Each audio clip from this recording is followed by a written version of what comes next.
This was the mangled wreckage caused by this morning's train crash. 40 people were hurt, 29 needed hospital treatment for shock, head and leg injuries. 2 people are still in a serious condition. The injured were taken to the Royal Berkshire Hospital, where an emergency disaster plan was put into action. This is how the accident happened. The 9:24 Reading to Waterloo train was waiting in the station to start its journey. The 7:01 from Tunbridge should have entered the station on an adjacent platform, but instead it rammed the front of the Waterloo train, travelling at about 20 miles an hour. And all of a sudden I just had a big bang and it just went smash and I just fell forwards into the seat. I mean, luckily, I was one of the lucky ones. There was a lot worse. One woman was standing up where I was near and she just fell into a door and all her teeth just smashed in and everything. I mean, I had my little girl with me, so... What were the injuries like inside? A few people broken legs and things like that, I think, and as a lady it was quite bad. She was really bad. Face injuries. There's quite a lot of blood, a lot of people bleeding noses and things like that, I think, more than anything. The driver of the Tunbridge train was trapped in his cab for more than 2 hours. He was cut free by fire and ambulance crews and taken to hospital. He's still seriously ill.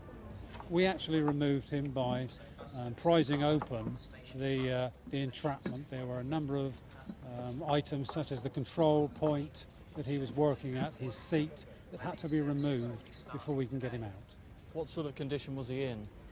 He was conscious throughout. It was a question of comforting him, and he was in a considerable amount of pain as well.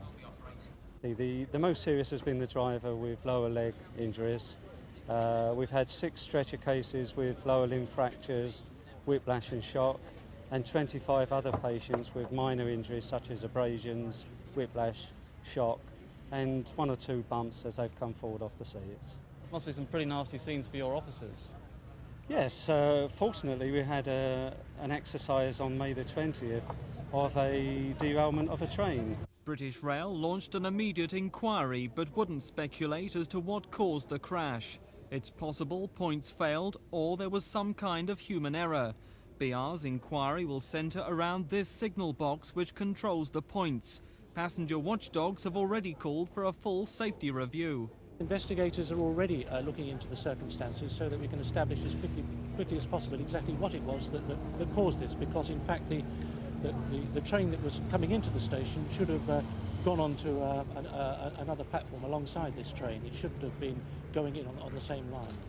Are we saying then the points could be to blame? It's one of the aspects they'll be looking at to make sure that we know whether there was anything wrong with the points or not. British Rail say their inquiry is still continuing, but it's understood to be centring around human error or points failure. Meanwhile, services in and out of Reading are still tonight severely disrupted. This is Mike Pearce for Thames News.